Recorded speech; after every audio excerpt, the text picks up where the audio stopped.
Welcome to today's 2-card video. We're continuing with the Doctor Strange pack. We took them out of the trash, but threw the Doctor Strange cards back in the trash. But the aspect cards are definitely worth looking at. So we're going to do that today. We're going to talk about one that it's a fine card. I don't use that much anymore, and I don't know why. So let's talk a bit about that. And then we're going to talk about another ally that I still use all the time. People say he's not as good as he used to be, but there's definitely some great situations to use the cards. So let's go check him out. But before we do, hit the subscribe button if you haven't yet. I really appreciate it. We're about to hit 6K, I think, or we're getting close to 6K subscribers. Turn on notifications so you know when I go live, all that fun stuff. Hit the like button, and then make sure in the comments to write your thoughts about these 2 cards. So let's go talk about those cards. All right, the first one I want to talk about is Clea. 2/1/1/2 stat line, a very weak stat line. But when Clea is defeated, shuffle her into her owner's deck, which is interesting, right? That you could basically keep recycling her out there over and over and over. And it's an interesting idea because a lot of times people run ally heavy decks to have a lot of blockers in there, just like do a little bit here or there. And you can run assuming you get her, especially kind of early on, but generally speaking, you can run a thinner ally deck, right? So you have more events or more whatever else, upgrades, whatever you want. And this way you're kind of recycling through Clea a bunch. And I think it's kind of a cool idea. I kind of like it. I just don't use it as much as I should. And I want to actually mess around with this card a little bit more. And I don't play protection a lot, so that's probably also like the other problem. But her set line's very weak. But to be able to like go in there, okay, remove one threat, whatever, and then get a blocker in, it's pretty good. And then, once she's defeated, shuffle her back in the deck, and you can kind of keep going through the motions with her. And I think it could be interesting, is I think the best way to put it with her. So, yeah, she's one of those things where I think I want to mess around with it a little bit more. I don't know if anyone out there knows like a really strong strategy with her, or just like basically do what I just said and kind of go through the motions of it, or if there is a cool way to do some interesting stuff with her. Like I said, let me know down in the comments. I'm genuinely kind of curious about that one. But anyway, it's a card.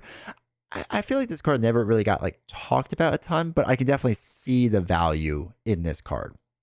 Now the other card, this card was talked about nonstop, about how amazing it is, how goated it is. And it is. It's just a very expensive card. So it's a 4/1/2/3 stat line. Okay. But he enters with 2 mystic counters on him. So when Iron Fist attacks, and this is a response, not a force response, so you can choose when to do it, remove 1 mystic counter from him, stun that enemy, and deal 1 damage to it.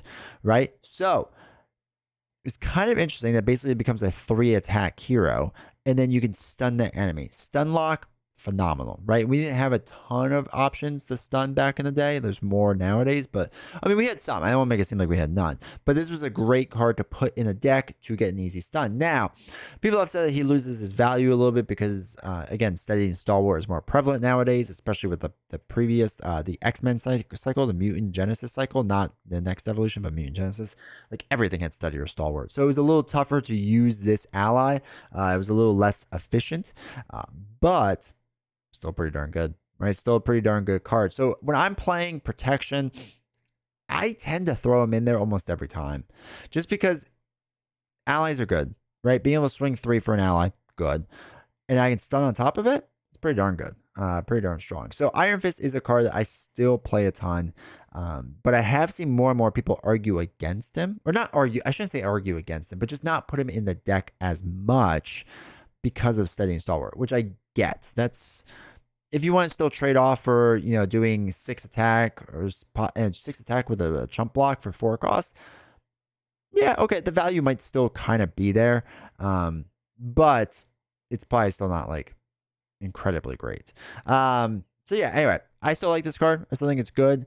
I use it less now, but that's because a lot of times I've been playing more recently villains that have steady or stalwart, and that's the only reason why. But if I play like a quote-unquote normal villain that doesn't have that, then yeah, 100% will make sense. I use this card quite a fair amount. All right, let me know your thoughts about these 2 cards. I always love reading them. I do read through all the comments that people write about it because, like I said, I don't always know the best strategy or whatever. I'm not I'm not the best player out there, so I'm still learning. I think anyone that plays this game is constantly learning, so that's why I'm always interested in reading that stuff. So let me know your thoughts down below. Do me a quick favor. We're trying to hit 1,000 followers over on twitch.tv/D20 Woodworking. So hit that follow button, turn on notifications so you know when I go live. Live stream's been a lot of fun. Sundays, Marvel Champions. Fridays is 2-player games, and then Tuesday is kind of a random game. We've been playing some Final Girl, maybe some Hostage Negotiator, some different things. I do want to get some other games like 20 Strong back on the table and Hoplomachus and different things. So that's like the night we can do is Tuesday. So anyway, appreciate all the support. Thank you all so very much. Let me know your comments down below, and I'll see you all next time.